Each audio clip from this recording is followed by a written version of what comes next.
Good morning sa inyong lahat. Mag-umpisa tayo ng ating pagpupuri, pagsamba sa ating Panginoon. Let us rejoice because today we are again reminded that Jesus is alive. Amen? Amen. Resurrection Sunday ngayon. So we are to be happy, we are to be glad. Ito yung pinaka-mensahe ng Gospel, the resurrection of the Lord Jesus Christ. Diyan ang pag-uusapan natin mamaya. But before anything else, let us put ourselves again in the presence of God. And I'd like to invite everyone, even our brothers online, join us in serving the Lord Jesus Christ, our God, our Lord. Amen? Let us sing our opening song. And I'd like you all to just lift up your voice unto the Lord. Ito yung panahon na naalala natin lahat ng ginawa ng Panginoon para sa atin. At nararapat lamang na sambahin natin siya ng buong puso, ng buong buhay natin, buong lakas natin. Amen ba yun? Amen.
Jesus, we worship your holy name.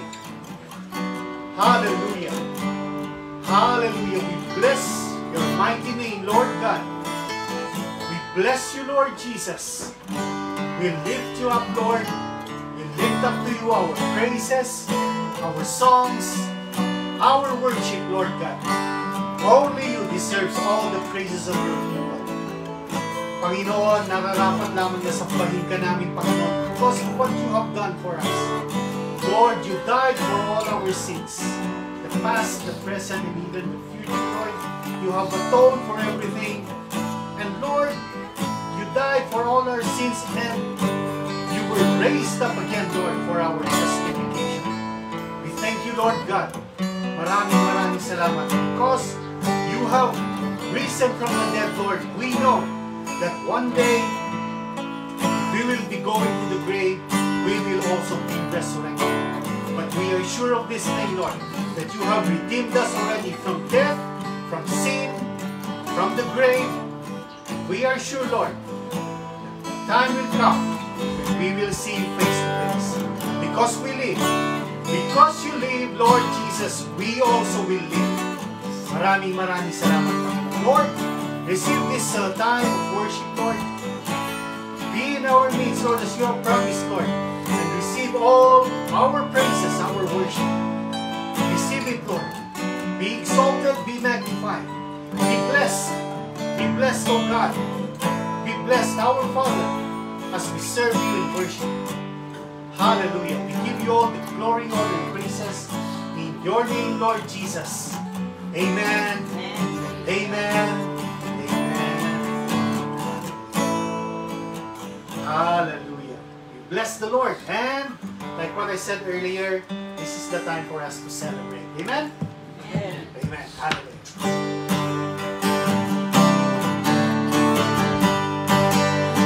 Celebrate Jesus.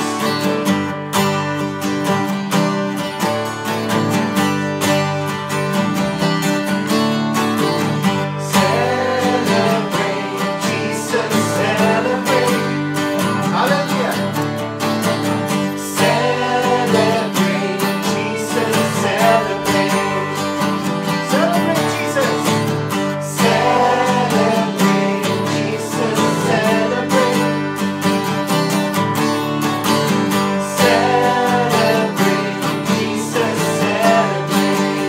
Yes, we said, He is risen. He is risen. And He lives forevermore. He is risen. He is risen. Come on and celebrate the resurrection of the Lord. Celebrate Jesus. Celebrate. Celebrate Jesus. Celebrate. Celebrate Jesus. Celebrate. Celebrate Jesus. Celebrate. Sing, He is risen. He is risen. He is risen. And He lives forevermore. He is risen. He is risen. He is risen. Come on and celebrate the resurrection of the Lord. Once again, celebrate. Celebrate Jesus. Celebrate. Amen. Hallelujah. Celebrate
back.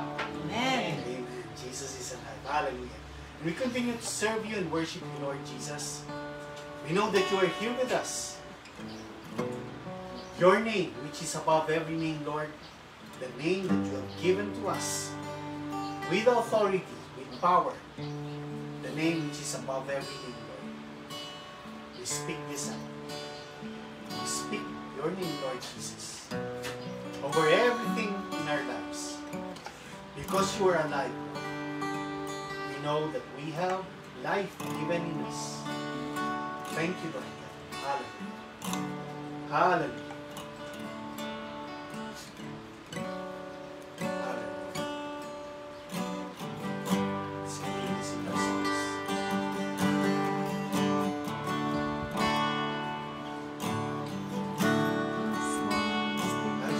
Speak the name of Jesus over every heart and every mind. 'Cause I know there's peace within your presence. I speak Jesus.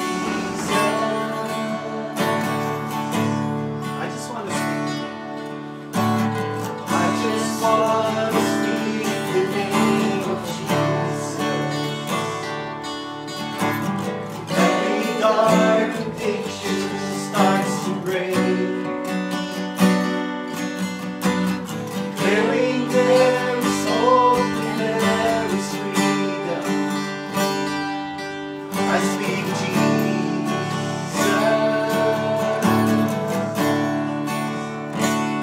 Your name is power. Your name is healing. Your name is life. Break every stronghold. Shine through the shadows. Burn light.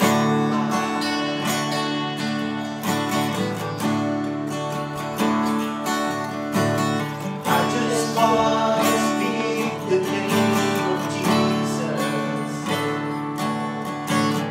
over every fear and anxiety. Every soul captive by depression. I speak Jesus. Let's sing it once again. I just want to speak the name of Jesus. I just want to speak the name of Jesus over fear and all anxiety, over fear and all anxiety. To every soul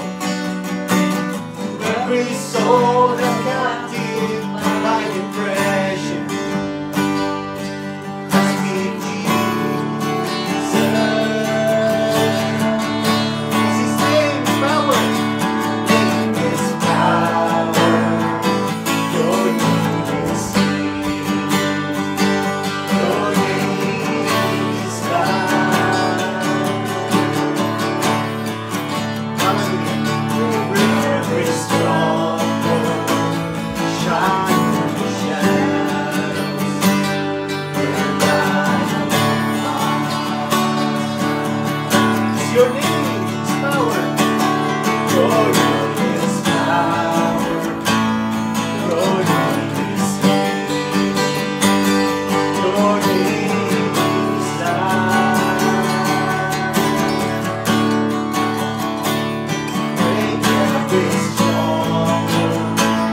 Shine through the shadows. Burn light. Shout Jesus. Jesus round the mountains. Jesus in the streets. Jesus in the darkness. Over every enemy. Jesus for my family. I speak the holy name. Jesus. Shout Jesus. Shout Jesus round the mountain.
Hallelujah. Hallelujah. Hallelujah, Lord Jesus. Your name is power. Your name is healing. Hallelujah. Your name is life. In you, Lord Jesus, we have life. In you, we have healing, Lord. Healing from brokenness of the flesh, of the spirit, of the heart. In you, Lord, we have healing. Hallelujah. In your name, Lord Jesus, we have power to cast out all demons. In your name, Lord, we have power to lay hands on the sick, and they shall recover. In your name, Lord Jesus, we have power to do exploits, to lift up your name, to lift up your word, to speak your word in this word. In your name, Lord Jesus, we have boldness. Boldness to let you be known in our families, in our friends, with our friends, with everyone who has to hear your name. Hallelujah. Thank you, Lord. Thank you, Lord, for giving us this opportunity, Lord, to be a part of your ministry, to be a part of your family, to be a part of those who can say, Jesus is Lord, for you are Lord indeed. Hallelujah. We speak your name, Lord Jesus. We speak your name. Hallelujah. Over against chaos, over against depression, against anxiety.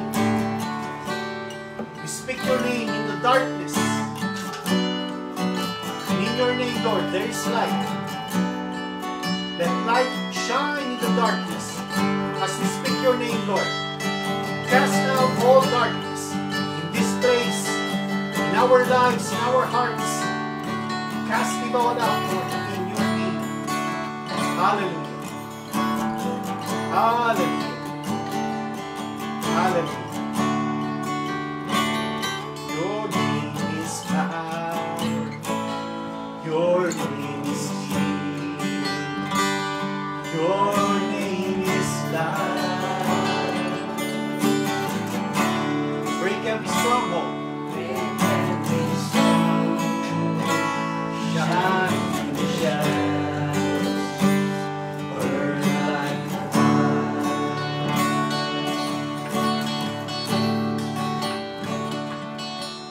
Shout Jesus from the mountains. Jesus in the streets. Jesus in the darkness. Where every enemy. Jesus for my family. I speak the holy name. Jesus. Hallelujah. Hallelujah. We speak your name, Lord Jesus. In this place, we speak your name, Lord Jesus. Hallelujah. We love you. We lift up all glory, honor, and praises in that matchless and precious name, Jesus, our Lord. Amen. Amen. Amen. And amen. Hallelujah. Hallelujah. Good morning, Kalia. Amen. We praise Jesus. Yes. Hallelujah. Amen. Sana naligayahan kayo dun sa paglilingkod natin sa ating Panginoon. Everyone who are joining us online, join us in celebrating the resurrection of the Lord Jesus Christ. Sabi ko kanina, ito yung pinaka-mensahe ng gospel. Ito yung pinakamensahe ng gospel. Many people will die, you know, but if they die in the Lord Jesus Christ, sabi ng Bible, if He was risen, if Jesus has risen from the dead, lahat yung mga namatay sa Kanya will also rise up from the dead. Sabi ko, maraming namatay, naalala ko si Mama kasi, si Auntie Charles. Kasi namatay si Nora. Si Nora Honor. Kasi si Mama, lumaki kami sa kanila na Nora Honor. So habang pinapanood ko yung mga reels ng namatay si Nora, naalala ko si Mama at si Auntie Charles. Pero yung mga maliit pa kami, tuwing manonood tayo ng TV di ba? Superstar. Naalala ko si Mama. Nora at Vilma. Oo. Pero mas Nora sila eh. Mas Nora sila noon. So sabi ko, namatay na 21 years old. Then, naalala ko si Mama at saka si Auntie Charles. Kasi pag manonood kami ng TV noon, basta Superstar, dapat nandito kami lahat. Nakapanood ka ba noon? Ha? Ay, 71. No choice tayo. Pag manonood kami ng sini ni Mama noon, sigurado Nora Honor yun. Wala kaming ibang pinapanood ni Mama kapag nanood kami ng sine. Nanood kami sa Pines Theater, sa Session. Yung magazine, ang dami. Nora Honor yun, sigurado papanoorin namin. So naalala ko lang. The good thing about that is, Mama and Auntie Charles are there with the Lord. Hindi natin alam kay Nora Honor kung nandun na siya. Kung nandun siya, di magkikita-kita sila. But the thing is, we are so grateful for the opportunity that the Lord Jesus has revealed Himself sa ating pamilya. Na-reveal siya sa atin. So we are not sa mga idols na, idol ng mga artista noon o idol na pinagsasambahan natin. Hindi na tayo sumasamba sa mga idol na yan. Because the Lord Jesus has revealed Himself to us. Amen? Amen. Amen. Hallelujah. Let's go to the Word of God. But before I go to the message, I want you all to just prepare your hearts. Gusto ko mag-exhort muna before we go to the message. I want to exhort something. Doon sa Mark chapter 4, I want you to open your Bibles in Mark chapter 4. Yung last verse lang, gusto kong basahin dito. Verse 20. Mark chapter 4, verse 20. Yung last verse ng parable of the sower. The parable of the sower. In Mark chapter 4, verse 20, sabi niya, "These are they which are sown on good ground, such as hear the word and received it, and bring forth fruit, some 30-fold, some 60, and some 100. Yung pagtatanim na itinuro ng Panginoon. The sower, sabi niya, is God. The sower of the seed. Yung farmer dito, yung tagapagtanim dito, ay ang Panginoong Diyos. At ang sabi niya, merong mga puso. Yung mga ground na sinabi niya, kunento niya dito, ay mga puso ng tao, yung mga tumatanggap ng salita ng Diyos. Ano yung makikita nating reward na sinasabi ng Diyos kapag yung word, yung seed, ay natanim sa good ground, sabi niya, it brings forth fruit. Sabihin nyo ngayon, bring forth fruit. Bring forth fruit. Oo, it brings forth fruit. Kapag yung salita daw ng Diyos ay nalaglag sa good ground. Ano yung good ground? Ano yung good ground dito? Sa heart. It is the good heart. If it is a good heart, sabi niya, it will bring forth fruit. May pagbabago. May bunga. So, gusto kong i-explain sa inyo, gusto kong ipakita sa inyo, sino yung mga heart na, yung mga good soil na ito. Ano yung good soil na nagbibigay ng bunga? Actually, sinabi niya dyan, those who hear the word and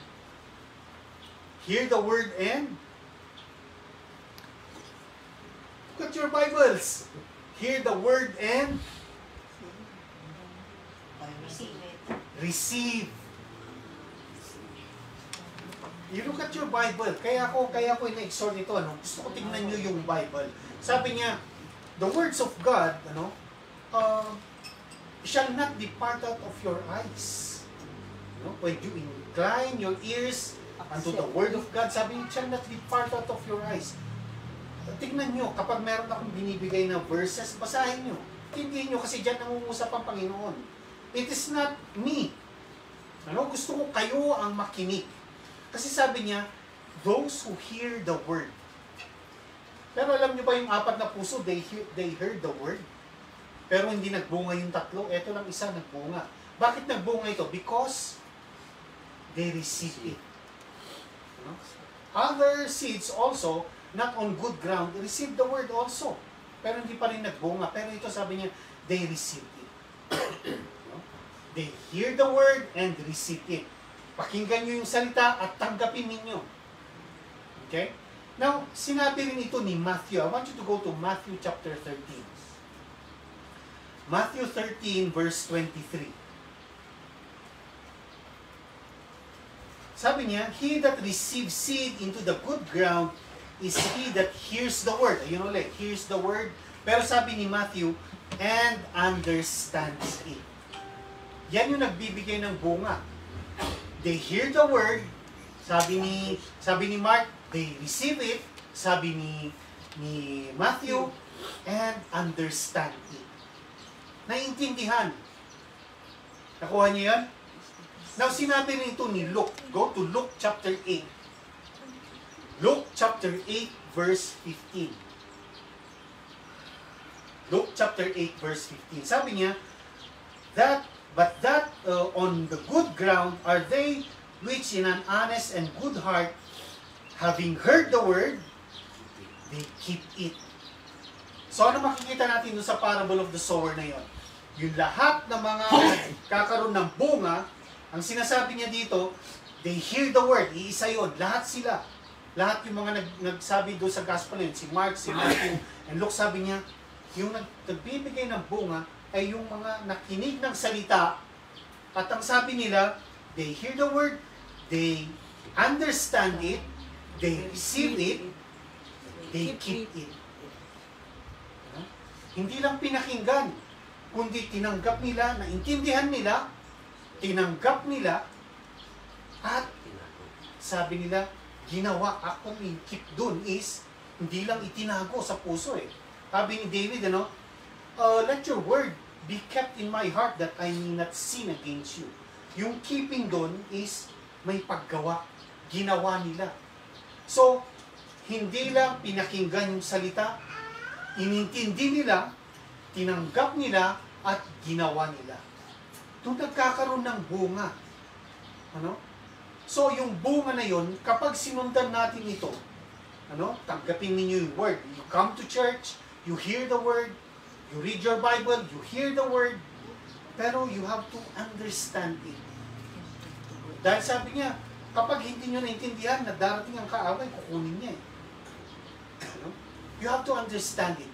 And when you understand it, sabi niya, you receive it. Tanggapin nyo sa puso ninyo. Ilagay nyo sa puso ninyo. And then, gawin ninyo. Gawin natin. At sabi niya, magkakaroon ng bunga. Merong pagbabagong mangyayari. Yung punong walang bunga, kapag naalagaan ng maigi ito, ano itsura ng punong walang bunga? Puro dahon lamang. Kapag nagkaroon ng bunga yan, nagkakaroon ng pagbabago dun sa itsura ng puno. Meron kayong makikita ang dapat batuhin o dapat akyatin. May mga kumikinang doon. Merong pagbabago sa buhay. This is the application of hearing the word, receiving it, understanding it, and doing it. Gagawin natin. Kailangan may paggawa. Madaling sabihin na I prayed the prayer of acceptance. Inaccept ko si Jesus. Nagdasal ako. Inaccept ko si Jesus sa buhay ko. Pero kung walang pagbabago, ibig sabihin hindi mo pa rin naintindihan yun. Kung walang paggawa, hindi mo naintindihan yun, then you are not truly a born again. a believer. You're not Christian. You're not yet a Christian. Madaling mag-pray. Madaling sabihin, Lord, tinanggap kita. Genuine yung pagkakatanggap ko sa puso ko. Pero kapag hindi mo, wala kang bunga, walang makikitang bunga, ano pa konti-konti kahit 30-fold, sabi niya. 30%, 60%, 100%. Kahit 30-fold, sabi niya, meron kang makikitang pagbabago. Kasi merong room of growing eh. Ang bawat isa may room of growing. Hindi naman pagkatanggap mo kay Jesus wala na. Banal ka na. Even until now, even if you're a believer for 20 years, 30 years, 50 years, kumisan meron pa rin pagkakalaglag eh. Ano pa rin pagkakalaglag na yun? Hindi ibig sabihin yun ang buhay niya. Amen? Meron kayong makikitang pagbabago. Lahat tayo may mga sabit, may pagkukulang, may pagkakasala, may pagkakadapa. Pero kung iniintindi natin ang salita ng Panginoon, sabi niya, magkakaroon ng bunga. Hindi na yun ang buhay natin. Sa una, makikita natin, konti pala. 30-fold ang pagbabago. Susunod, 60-fold na. Nagdoble na. Susunod, makikita mo, bagong-bago na. Bagong-bago na. And ang sabi ng Bible, when we see Him, when we see the Lord Jesus, we will be like Him.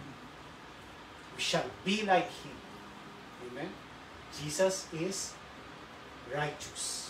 At ang sabi ni John, if we know that Jesus is righteous, he that doeth righteousness is of God. Intindihan niyo yan? Amen. Sabi niya, kung alam niyong matuwid si Jesus, alam niyo rin na ang lahat ng gumagawa ng katuwiran ay sa Kanya. Amen? Yung paggawa doon hindi naman ibig sabihin na yun na lamang ginagawa niya. Minsan may pagkalaglag, sabi ko kanina, minsan may pagkakadapa, pero kung kilala niyo si Jesus, alam niyo na ang ginagawa ninyo ay katuwiran. You are born of God. That is how we will know that we are born of God. Kapag meron ng bunga. Amen?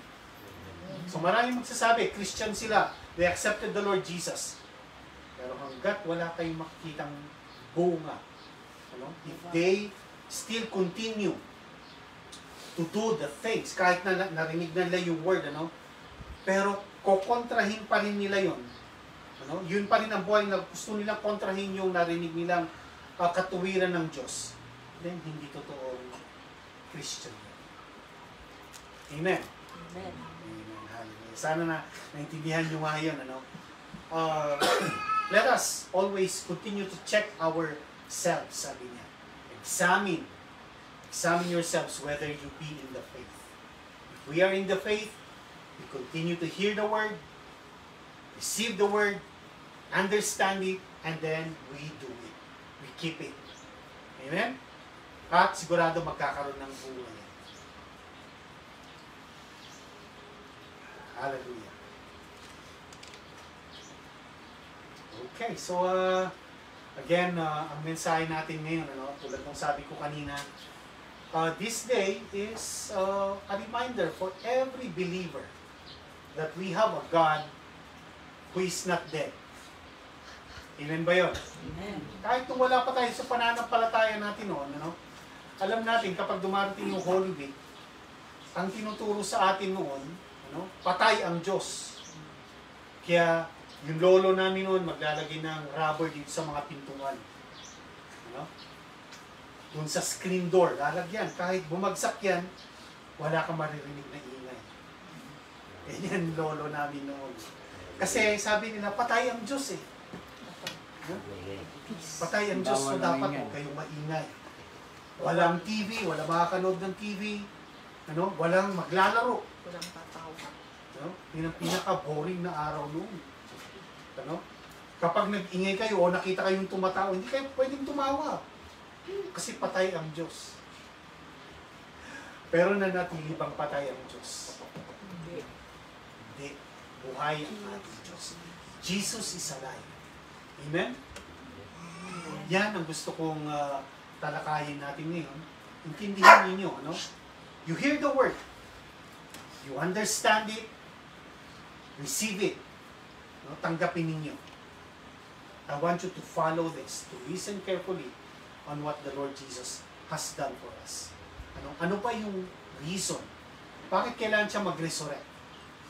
You know? What is the reason for the resurrection of the Lord Jesus Christ? And with that, I want you to open 1 Corinthians chapter 15. 1 Corinthians chapter 15. Start natin sa verse 12. Okay? Verse 12, sabi niya, are we there?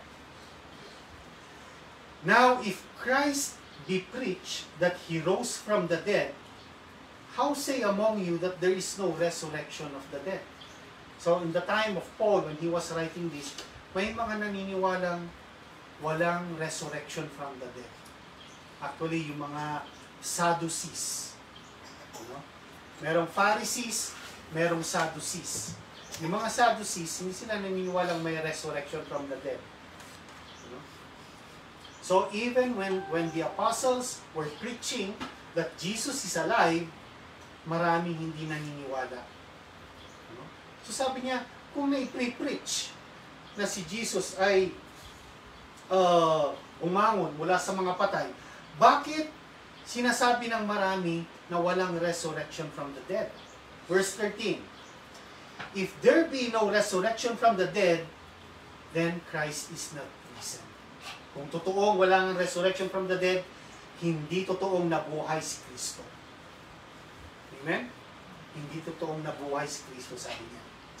And, verse 14, if Christ is not risen, then our preaching is in vain, and your faith is also in vain.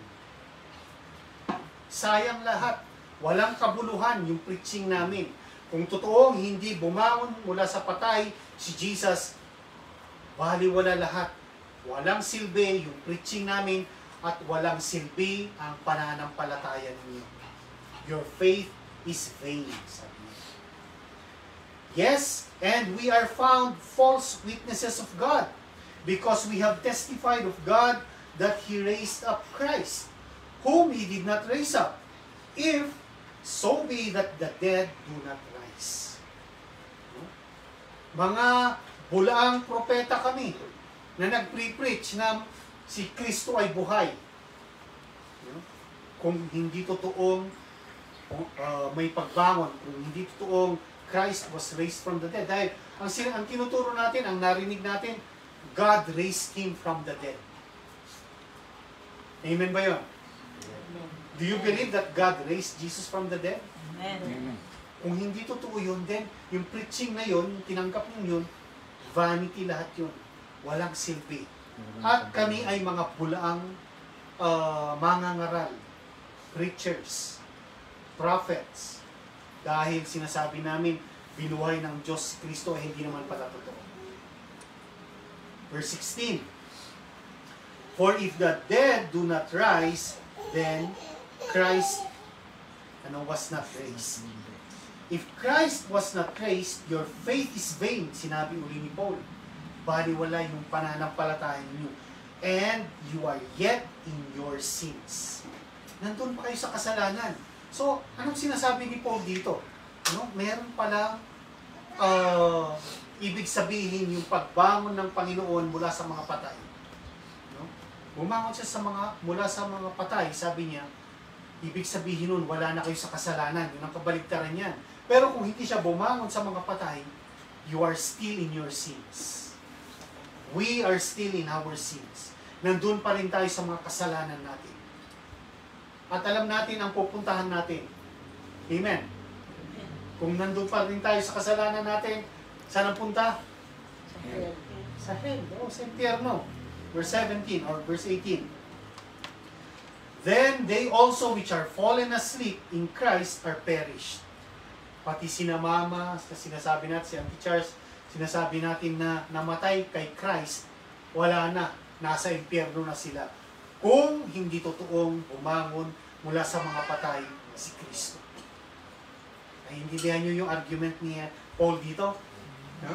Verse 19, if in this life only we have hope in Christ, we are of all men most miserable. Tayo ang pinaka-miserableng tao sa buong mundo. No? Sabi niya, kung dito sa buhay na to, sa mundong ito, ang pag-asa natin na kay Jesus, tayo ang pinaka-miserableng tao sa buong mundo. Okay? Kasi wala, hindi naman pala totoong nabuhay siya. Tapos nananampalataya, we believe. Kung titingnan niyan, ganyan ang pananampalataya ng marami na kapag nagdasal sila kay Mama Mary o dun sa mga ribulto, maliligtas sila. Vanity yun, hindi totoo yun. Miserableng buhay yun. Ganon din tayo kung naniniwala tayo kay Jesus. Ang buong buhay natin ay, ang pananampalataya natin ay na kay Jesus. Miserable tayo kung hindi mo nabuhay muli sa mga patay si Jesus. Amen ba yan? Pero, verse 20, ano sabi sa verse 20? But now is Christ risen from the dead. Buhay, Diyos. He is risen from the dead. Yan yung conclusion niya. But now, ngayon, si Jesus ay buhay. Sabihin nga natin yun, Jesus is alive. Jesus is alive. Do you believe that? Amen. Do you receive it? Amen. Then live like Jesus is alive. Mabuhay kayo na yung Diyos ninyo, ang pananampalataya, yung Diyos ninyo ay buhay, hindi na patay. Amen? Hindi na patay si Jesus. Hindi na tayo noon na tuwing Biyernes Santo, antayin natin ang alas 3 bago tayo pwedeng tumawa. Hindi. Maligaya tayo, Kahit Biyernes Santo pa yan, pwede kang tumawa, pwede kang maggalak, pwede kang maligo. Sabi sa akin, naligo ako nung Biyernes Santo, sabi ni Rowena, hala ka, ba't naligo ka? Sabi niya, kasi may paniniwala sila noon na kapag naligo ka ng Biyernes Santo, magiging ganito yung ulo mo. Ganyan ka raw. Hindi totoo yun. Kaya pala si ate ganun. Yun ang panakot nila noon. Hindi ka pwedeng maligo. Hindi ka pwedeng magsaya. Kasi pagkatapos ng maligo, ganyan na yung ulo mo. Hindi po totoo yun.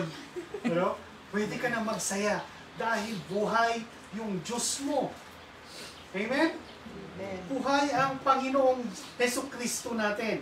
Sabi niya, but now Christ is risen from the dead and become the first fruits of them that slept. Tingnan nyo, maging ang wording ng Bible, kapag namatay ang isang nasa Panginoon, sleeping. Hindi talaga namamatay because Jesus is the resurrection. Amen? Kaya sabi niya, siya yung first fruit of those who rose from the dead. Ano ibig sabihin ng first fruit? Siya yung pinakauna. Siya yung pinakauna. I want you to open 1 Corinthians, nandun tayo sa verse 15, verse 23. Verse 23, after sinabi niya si Jesus yung first fruits, sabi niya, but every man in his own order, Christ the first fruit, afterward they that are Christ at His coming. Kung nabuhay si Jesus, sinasabi ni Paul dito, siya yung pinakauna, ang mga sumusunod after their own order. Sino yung susunod kay Jesus na mabubuhay mula sa mga patay? Tayo. Yung mga namatay kay Jesus, sabi nila, after their own order. Pang ilan na kaya si Marvin? Pang ilan kaya ako? Nandun sa order na yun ng Panginoon. After that, sabi niya, they that are Christ at His coming. Pagdating ng Panginoon, sabi niya, the dead in Christ will rise first. Okay? Although alam natin na kapag namatay ang isang tao na nasa Panginoon siya, his spirit goes immediately to God. To be absent from the body is to be present with the Lord. Ano yung mabubuhay muli? Yung katawan. To be absent from the body is to be present with the Lord. So kapag umalis na yung spirito natin sa katawang ito, we will be present from the Lord. Yan yung order. Pero yung order ng katawan natin, kung sino yung mga sumunod na namatay kay Jesus. Yan, sunod-sunod yung mga yan. At sabi niya, hindi natin mapipigilan yung pagkabuhay ng katawan ng mga taong namatay kay Kristo. Wala makakapigil doon. Amen? At malapit na yon. Yan yung gusto kong palagi yung inaantay sana.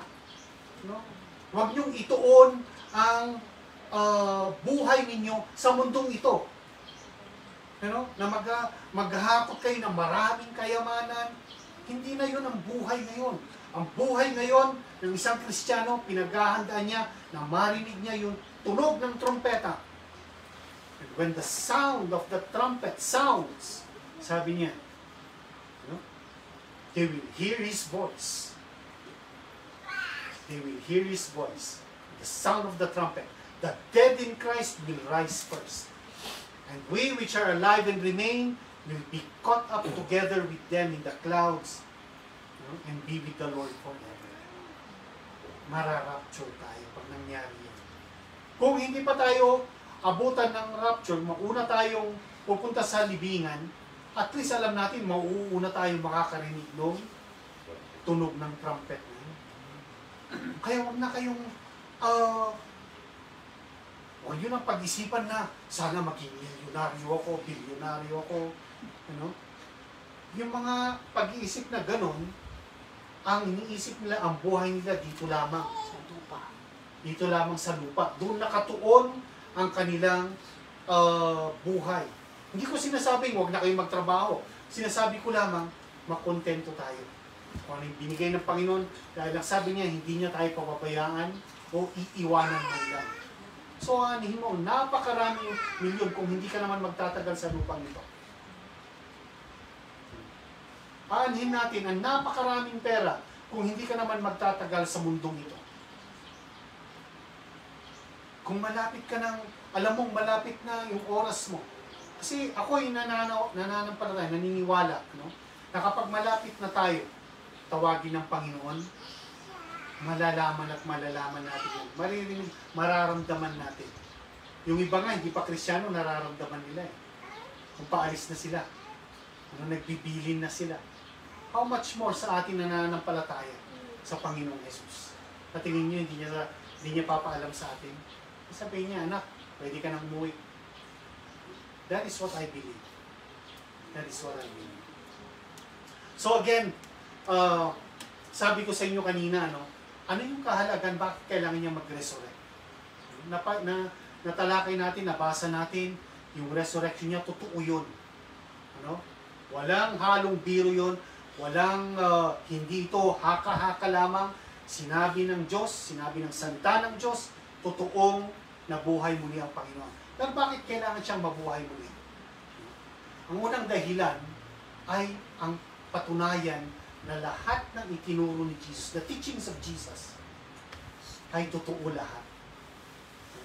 Maraming beses sinabi niya sa kanyang mga disciples, darating ang araw, I will be given to the scribes and the Pharisees, and they will kill me, and I will die, but on the third day, I will rise again.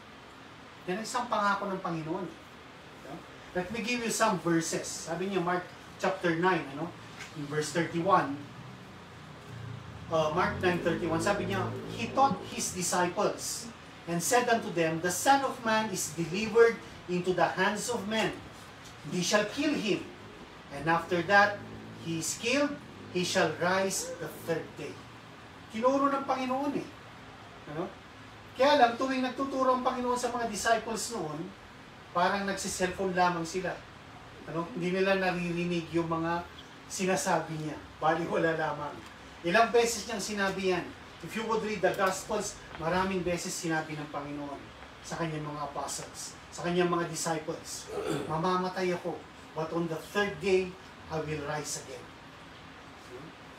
In Matthew chapter 16, verse 21, sabi niya, From that time forth, Jesus began to show unto His disciples how that he must go unto Jerusalem and suffer many things of the elders and the chief priests and scribes, and be killed and be raised again the third day. No? Tinuturo niya talaga, maraming beses niyang sinasabi na ito yung mangyayari sa akin. No? Sabi nung iba, no? Ano yung sign na mapapakita mo sa amin? Sabi ng mga unbeliever. Sabi niya, destroy this temple and I will raise it up on the third day. Yan nga actually yung ginamit nilang verse para talagang sabihin nag-blasphemy siya eh. Ano? Pero anong sinasabi niya doon? That I will destroy this temple and I will raise it up on the third day. Siya. Yung temple na yun, yung katawan niya. No? Sabi niya, sirain niyo itong katawan na ito. Pero hindi maintindihan ng mga unbelievers yun. Even the apostles did not understand that at that time. No? And I will raise it up on the third day. Merong itinuturo si Jesus na on the third day He will rise again. Anong kagandahan ng mga pagtuturo niyang ito? Ibig sabihin nun, kung nangyari yung itinuro niya, na on the third day, or that he will die, he will be killed, he will be delivered to the scribes and the Pharisees, to men, and then they will kill him.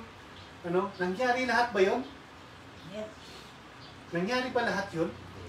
Yes. Nangyari ba on the third day, He rose again? Kung nangyari lahat yun, lahat yung pangako ng Diyos, ano na sinabi niya, mangyayari din sa atin. Mangyayari din sa atin.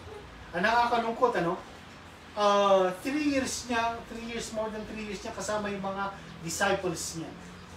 Ilang beses niyang sinabi ito, tinuturo ito. Pero nung namatay siya, anong nangyari? Anong ginawa nila?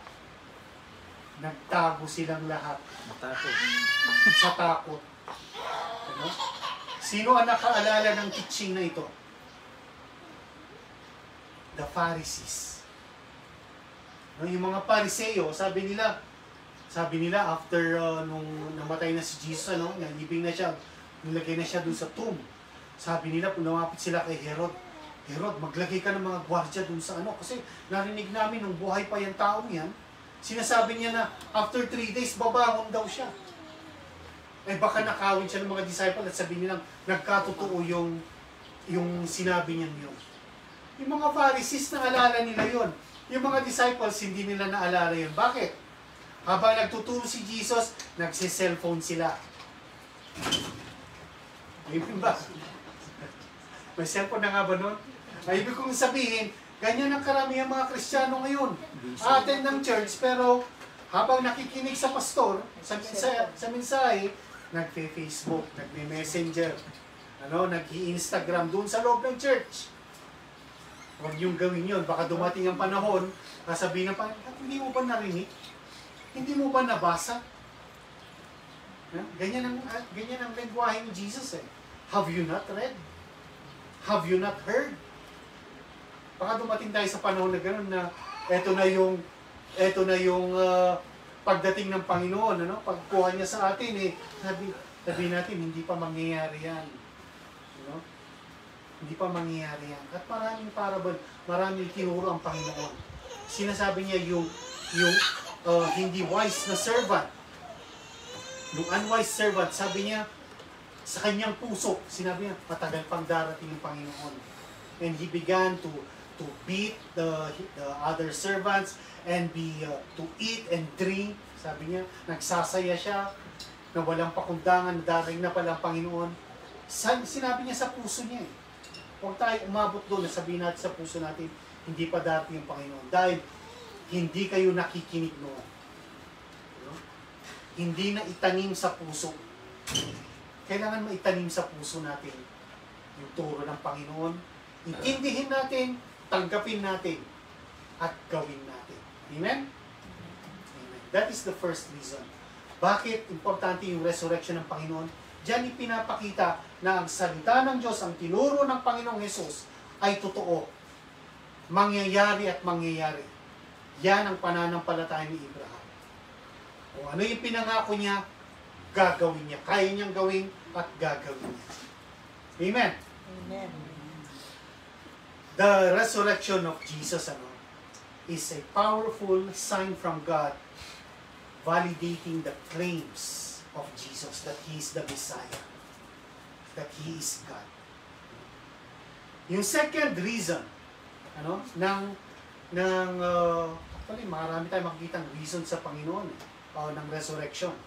But the second reason that I would like to share to you, kung bakit kailangan mag-resurrect ang Panginoon, dito pinanindigan ng Diyos o pinaalam ng Diyos na siya ay Diyos.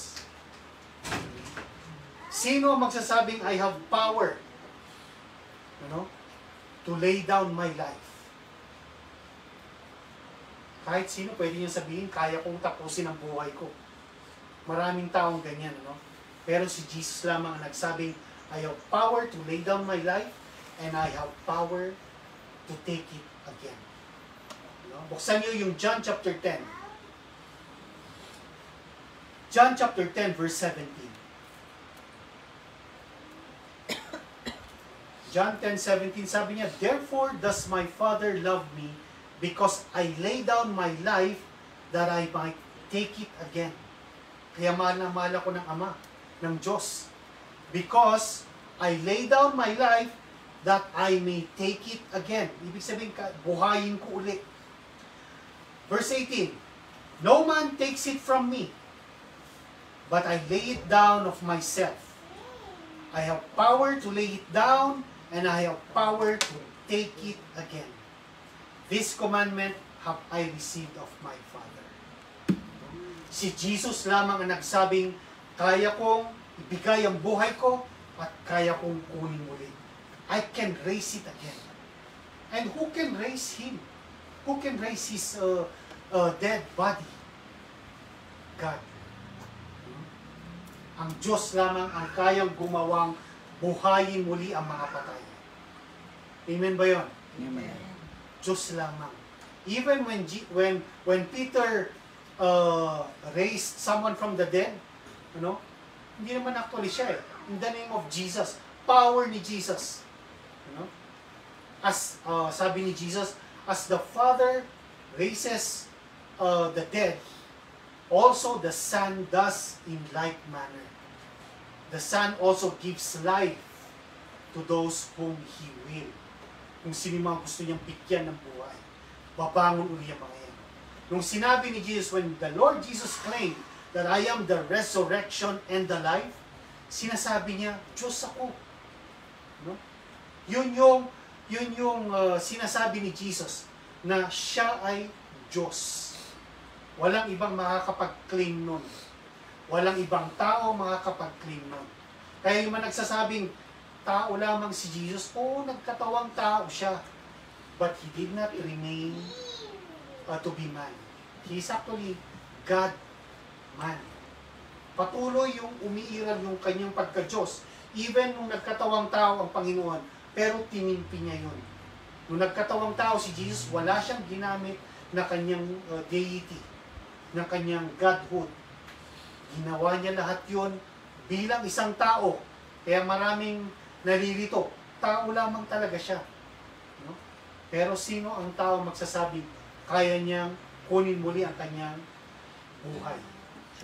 Si Jesus lamang. Because He is God. In Romans, go to Romans chapter 1. Romans chapter 1 in verse 4, sabi niya, He was declared to be the Son of God with power, according to the Spirit of holiness, by the resurrection from the dead. Yung pag-resurrect ng Panginoong Diyos, doon ipinapakita na may power siya. Power bilang anak ng Diyos. The power as the Son of God. He has that power through the holiness of the Holy Spirit. Sabi niya, He was raised from the dead. Merong resurrection. Yung resurrection na yun ang nagpapatunay na si Jesus ay anak ng Diyos. At siya ay Diyos. Can I have an amen?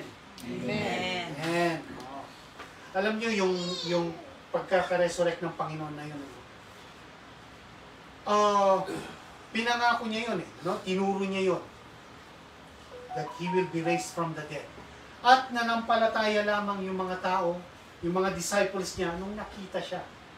Kaya sabi niya kay Thomas, "Blessed are those who have not seen and yet believe."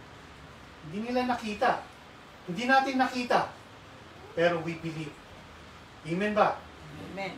We believe that Jesus is alive. Sabi niya, no, you don't need to go there, no, pero gusto ko lang basahin. Nakita siya, no, in 1 Corinthians chapter 15 from verse 5. Sabi niya, he was seen of Peter and then the 12. After that, he was seen above 500 brethren at once. Kita siya, 500 tao at once, of whom the greater part remain unto this present, but some are fallen asleep. Namatay na. Nung time na sinusulat ni Paul to, sabi niya, may mga buhay pa nakakita sa kanya. So sa 500 na yon. Pero iba patay na. After that, he was seen of James. Nakita siya ni James, yung the brother of Jesus. Anak ni Mary and Joseph. He was seen of James, and then all the apostles. Nakita siya ng lahat ng mga apostles. And last of all, he was seen of me also. Si Paul, yung huling apostle na nakakita kay Jesus. Ibig sabihin ba, siya lang yung last na nakakita na kay Jesus? Hindi, marami pang pinagpakitaan ng Panginoon. We can hear stories, even in the Middle East, mga Muslim pa, nakita nila si Jesus. Sino yung dinidescribe nila, nakita nila? Sabi nila, nakita namin yung tao nakaputi, may butas yung kanyang mga kamay. May butas yung kanyang mga paa. Nakita nila si Jesus. Pero sabi niya sa lahat ng mga apostles, si Paul yung last na nakakita sa kanya. Alam niyo ang isang dito, na talagang itinuturo ng Panginoong Hesus ang faith. Ang lahat lamang nung pinagpakitaan niya, nung siya ay nabuhay muli mula sa mga patay, yung mga believers. Walang unbeliever sa time niya na nakakita sa kanya.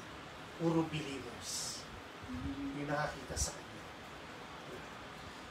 Sabi niya in Luke chapter 21, no? Very early in the morning, after na inilibing siya, no? The following day, very early in the morning, pumunta si Mary, si Joanna. No? And then si Mary, the mother of James and John. Pumunta sila doon sa tomb. Ano? At sabi nila, nakabukas na yung tomb. Nakita, pagpasok nila, wala na si Jesus doon. Wow, di ba? Wow, di ba? Talagang wow yun. Sabi ni kay Leah, wow. Wala na silang nakita. Ano nakita ni Mary Magdalene? 2 angel. Even the angels, preach nila, sinabi nila kay Mary, yung sa mga babae, sabi nila, why do you seek the living among the dead? Bakit hinahanap nyo dito yung patay? Buhay yun. Wala siya dito. Nakita nila. Pero pag punta nila, pag galing sila sa tomb, tumakbo sila sa mga apostles. Ano sabi ng mga apostles? Ano na naman yan? Mga sabi-sabi na matatanda yan. Fake news. They did not believe. Fake news. Oo. Fake news. Hindi totoo yan. Sabi nila. Meron dalawa na nakarinig nun. They went to Emmaus. Dalawang apostle. Naglakad sila from doon sa upper room. After na narinig nilang sinabi ng mga babae na wala na si Jesus doon. Buhay si Jesus. Sabi ng dalawang anghel. Hindi sila naniwala. Naglalakad sila. Dumating si Jesus. Nakilakad sa kanila. Pero hindi nila nakilala si Jesus. Sabi na, bakit parang malungkot kayo? Paano yung prophet na akala namin magliligtas sa Israel, was delivered to the Pharisees, to the scribes and the Pharisees. He was crucified. Namatay siya. Siya yung akala namin magliligtas sa Israel. Ano sabi ni Jesus sa kanila? Mga unghang. You fools, sabi niya. You fools, and slow in heart to believe. So sinasabi ni Jesus sa atin ngayon, kung hindi kayo naniniwalang buhay siya, You are slow. You are fools and slow in heart to believe. Ano? Anong ginawa nila? The Lord Jesus, sabi niya, He opened the scriptures. From Moses to the prophets to the Psalms, He opened the scriptures. From Genesis, hanggang Malakay, inopen ni Jesus yung scriptures sa kanila. Doon lamang sila naniwala eh. At paano sila naniwala ng husto? Nung nag-communion na sila. After na nag-communion sila, biglang nabuksan yung mata nila, nakilala nila yung nag-break ng bread, pero Jesus vanished in their sight. That proves that He is God. Kaya sabi ng dalawa, did not our hearts burn while He was opening to us the scriptures? Anong ginawa nila? From dun sa lugar nila, that is 7 miles, nilakad uli nila, pabalik dun sa mga apostles, sinabi uli nila, nakita namin si Jesus, buhay na si Jesus. What is 7 miles? Parang dito hanggang Aurora Hill. Nilakad nila yun, pabalik, papunta at pabalik. 14 miles ang nilakad nila, naglalakad sila. Hindi sila nakasakay ng donkey or kabayo. Naglalakad lamang sila. Sinabi nila, buhay nga si Jesus. Pagpapatunay na yung Diyos natin, na yung Panginoon natin ay Diyos. Kaya nung nag-appear si Jesus in the upper room, ano ang confession nila? My Lord and my God. Pagpapatunay yung resurrection na si Jesus ay Diyos. Amen ba yun? Amen. The last reason na ibibigay ko sa inyo. Sabi ko sa inyo kanina, maraming reasons. Pero ito yung last na gusto kong kwento sa inyo. The resurrection was for our justification. I want you to open Romans chapter 4, verse 23. Romans 4:23, basahin natin hanggang verse 25 to, sabi niya, now it was not written for his sake alone. Sabi niya si Abraham dito eh. He was talking about Abraham na nasulat. Na nasulat. Sabi niya, it was not written for Abraham alone, for the sake of Abraham alone, that it was imputed to him, yung righteousness. Because sabi niya dyan, pag binasa niyo yung Romans chapter 4, Abraham believed God, and it was imputed to him for righteousness. Now, hindi lang nasulat para kay Abraham ito, na ma-impute yung righteousness na yun. Sabi niya. Verse 24, but for us also, to whom it shall be imputed, if we believe on Him that raised up Jesus, our Lord, from the dead. If we believe God, that Jesus raised Jesus from the dead, sabi niya, that will also be imputed to us for righteousness. Sabi niya, si Jesus who was delivered for our offenses and was raised again for our justification. Jesus was delivered for our offenses, for our sins. Si Jesus, wala siyang kasalanan. Kahit isa. He knew no sin. He did no sin. Wala siyang kasalanan, kahit isa. But yet, He was delivered for our sins. He was considered as the most sinful man ever to live on earth. Yung time na yun. At ang kaparusahan sa kanya is crucifixion. He was crucified. Amen? Kay Leah? Wow! He was delivered for our sins. Tayo na dapat na mapapako. Tayo ang dapat tumanggap ng kaparusahan na yun. Pero hindi. Tinanggap niya. He was delivered for our offenses. And, sabi niya, He was raised again. The resurrection. He was raised again for our justification. He was raised for our justification. Yung pagkakasabi ng Amplified Version, or ng Young's Literal, sabi niya, it was imputed to us who believe in Him who raised up Jesus, or it was not written, He was delivered up because of our offenses and was raised because because of our justification. Ang ibig ng sabihin, yung resurrection, siya ay binuhay muli ng Diyos dahil tayo ay justified na. To everyone who would believe, sabi niya, righteousness will be imputed. Mabibigyan kayo ng katuwiran ng Diyos kung mananampalataya kayo. Yung pagkabuhay ng Panginoon, siya ay binuhay ng Diyos because we are already justified. Ibig sabihin, kung tatanggapin natin ito, wala na tayong kasalanan. Wala na tayong kasalanan. Kaya siya nabuhay muli dahil sinasabi ng kanyang pagkabuhay muli na tayo ay bayad na.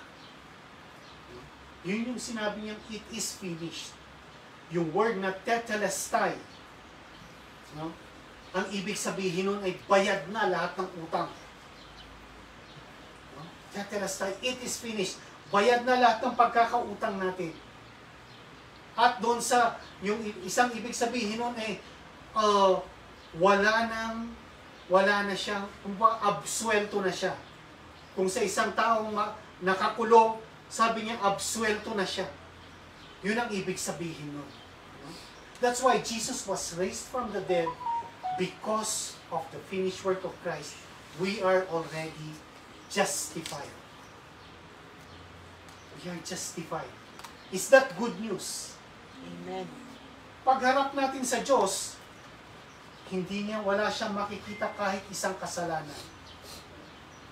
Pagharap natin sa Diyos. Because we are justified. And yung ticket na yun, yung resibo natin na yun, yung resurrection of Jesus. The resurrection of the Lord Jesus is the receipt. Yun yung resibo natin na wala na tayong kasalanan. Masaya ba kayo dun? Amen. Yung mga mukha nyo parang hindi kayo masaya. Dapat nagsasaya tayo. Dahil yung resurrection ni Jesus. Kaya nga celebrate Jesus. That's why we are celebrating the resurrection day, because that is our receipt that we are already forgiven of all our sins. Kung wala tayong kasalanan, ano ang sabi niya?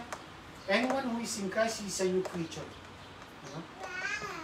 2 Corinthians chapter 5 verse 17, sabi niya, we are made the righteousness of God in Christ Jesus. Tayo yung katuwiran. Meron na tayong righteousness in Christ Jesus. So, the message of the resurrection of the Lord Jesus Christ is the finished work of Christ. Yan yung resibo natin. Kapag humarap tayo sa Diyos at tinanong niya bakit kailangan kang pumasok sa langit, ito po yung resibo ko. Buhay si Jesus. Ito yung resibo natin.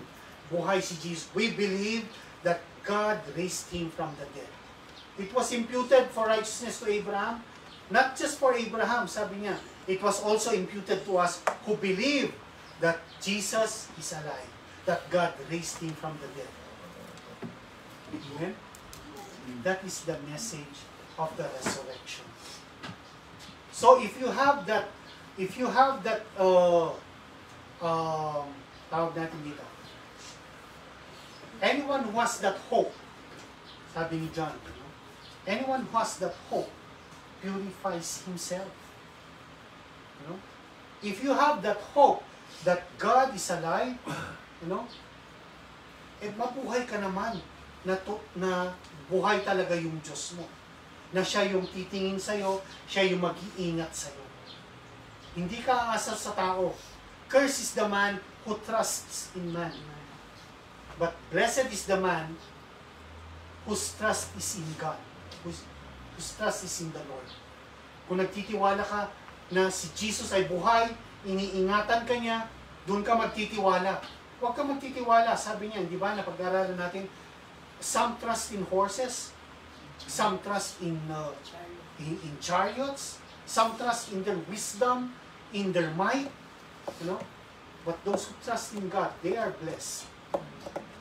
Sila yung blessed. Put your trust in God. Because our God, our Lord, is alive. Hindi siya nanatili sa tomb.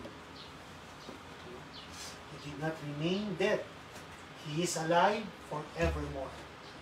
Sabi ni Jesus, I am He who was dead, and behold, I am alive forevermore. Si Jesus ang nagsabi yun. So kung tatanggapin natin yan, iintindihin natin yan, let us live. Let us live in this earth, waiting for Him to call us up. Let us live believing that our God, the God that we serve, the Lord that we serve, is alive forevermore. Amen ba? Amen. Are you happy? Amen. We will celebrate the resurrection of the Lord every day in our lives, because we believe that our God is alive forever. I want you all to bow down your heads. Hallelujah. Yes, Lord. Hallelujah.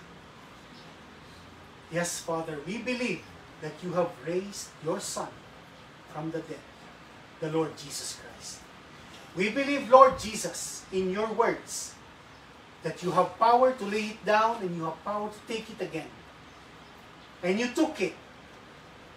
You took it, Lord. You took your life back again. And you said in your words, you are alive forevermore. Panginoon, napakalaking pag-asa namin. Ang ikaw ay buhay. Ang Diyos na pinaglalagyan namin ng aming pananampalataya, ang Panginoon na pinananampalatayanan namin ay buhay. Magpakailan pa man, Panginoon. And with that, Lord, we have now this confidence that if you were raised from the dead, if we will die on this earth, before the rapture, Lord, we will also be raised from the dead. Thank you so much, Lord. Maraming salamat sa pag-asang ibinigay mo sa amin, Panginoon. Maraming salamat na ikaw ay Diyos na buhay. Hindi ikaw ang Diyos na patay. Panginoon Diyos, maraming salamat sa lahat ng ginawa mo. At lahat, Panginoon, ng pag-asa na ipinagkaloob mo sa amin, Panginoon, tinatanggap namin ito. We believe. Church, let us say, we believe. We believe in you, Jesus. We believe in God, that He raised Jesus from the dead. Thank you, Lord Jesus. Thank you, Lord God. This is what we confess. That God raised you from the dead, that you are alive forevermore.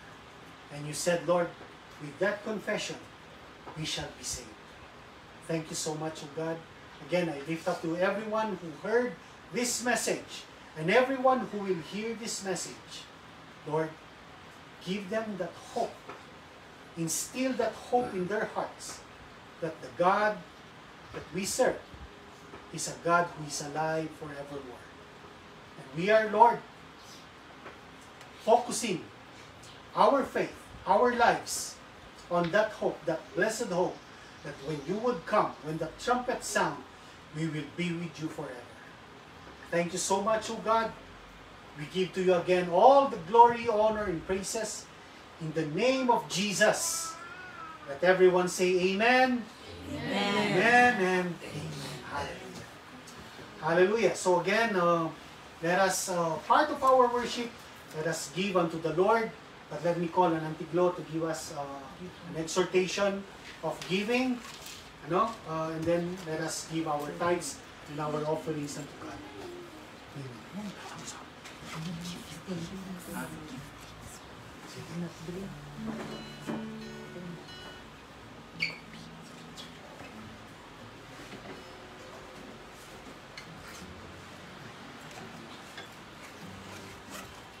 Yan. Jesus is alive. Amen.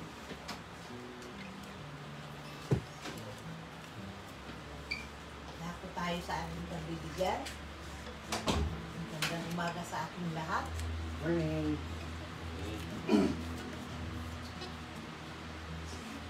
So,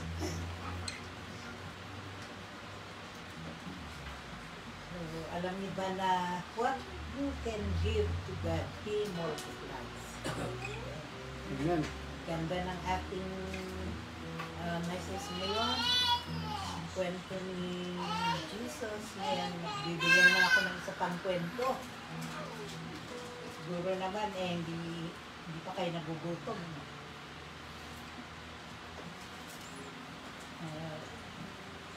Sino sa inyo ang nakabasa na sa kwento ni Katie May Wyatt? Alam mo ba yan? Kwento nun? Babasahin ko yung kwento niya. Katie May Wyatt, a 6-year-old girl, lived near Grace Baptist Church in Philadelphia, USA. The Sunday school was very crowded. Russell H. Conwell, the minister, told her that one day they could have buildings big enough to allow everyone to attend. She said, "I hope you will. It is so crowded. I am afraid to go there alone." So, itong batang ito, nagsa-Sunday school siya, yung Sunday. Sana tayo rin magkaroon na rin ng ganyan pagdating na panahon. He replied, "When we get the money, we will construct one large enough to get all the children in." So, 2 years later, in 1886, ang matagal na ito, pero na-record nila, no? Katie May died. So, 8 years old siya, namatay siya. After the funeral, Katie's mother gave the minister a little bag they have found under her pillow containing 57 cents in change that she had saved up. Alongside it was a note in her handwriting, to help build bigger so that more children can go to Sunday school. So the minister changed all the money into pennies. Pennies, diba, sa atin, 1 centavo yun, right? And offered each one for sale. He received $250. Siyempre, yung panahon na ito, no, malaki na yung 57 cents lang. Malaki na yun, ano? So, he received $250 and 54 of the cents were given back. The $250 was itself changed into pennies and sold by the newly formed Wyatt Mite Society. So, maalala niyo ba yung woman who mites? In this way, her 57 cents kept on multiplying. At ito ang naging resulta, 57 cents niya. 26 years later, in a talk entitled "The History of the 57 Cents," the minister explained the result of her 57 cents donation. A church with a membership of over 5,600 people. Malaki na yung church nila. Malaki, ang daming capacity, 5,600. A hospital where tens of thousands of people had been treated. And 80,000 young people going through university. 2,000 people going out to preach the gospel. All this happened because Katie May Wyatt invested her 57 cents. The theme of multiplication runs throughout the Bible. Amen ba doon? Diba, alam niyo ba yung mga examples nito? Yung Jesus, he fed 5,000. Ilan lang? 5 loaves at saka 2 pieces lang, di ba? Pero 5,000 and more ang pinakain niya.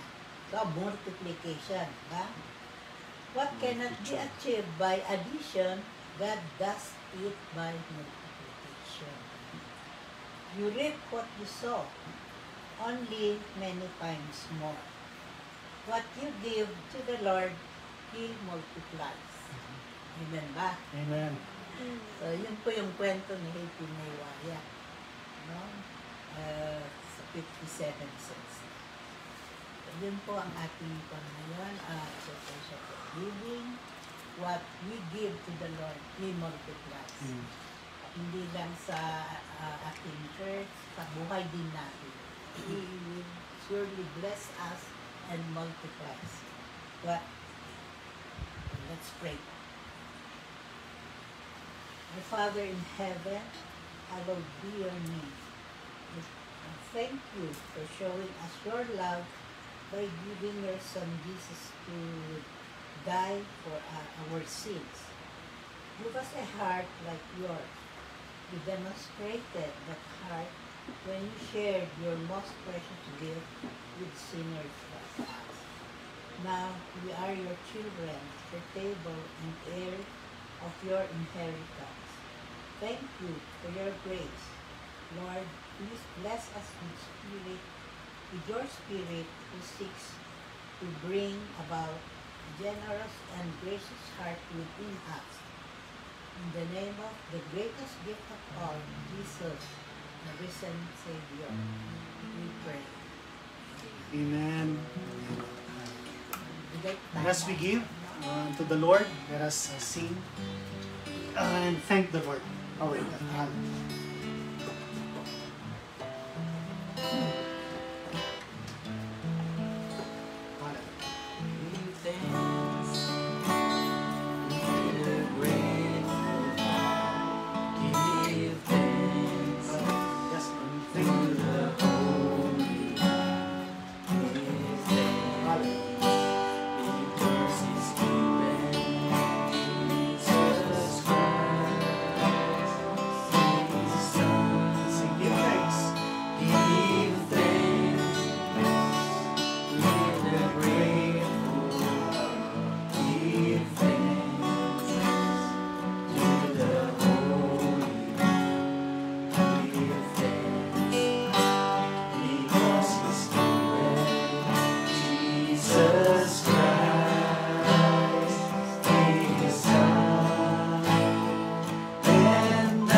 Lord, we thank you, Lord, for being the source of every good thing in our lives. Thank you, Lord, that you have given us, Lord, the ability to be able to give a portion, Lord, of all of your blessings. Lord, we have separated the holy thing, Lord, that you have commanded us. And we continue to believe, Lord, that you are our source. You are the one who's blessing us for us to be a blessing. Again, bless this tithes and offerings that we have given, Lord. May it give glory to your name. And Lord, let your children who has given right now be blessed all the more. And everyone who will not able to give, Lord, that you continue, Lord, to provide and, Lord, protect them from the devourer. Everything that you will be giving them, Lord, may give glory to your name. So thank you again, Lord. We lift up to you again this service, Lord. And we just want to thank you, Lord, for your words that we have heard today. We thank you, Lord, for your mighty presence. And truly, Lord, in your presence there is peace, there is healing, there is hope in everything. So again, we receive all of this. Thank you, Lord, that as we leave this place, as we separate our ways, we promise, Lord, that we will continue to be with you. each and every one of us. Lord, you are our portion forever. Thank you so much. Lift up to you all glory, honor, and praises. In Jesus' name, amen. And come on now, stand up for church. Receive the blessing of the Lord. Lift up your hands unto God.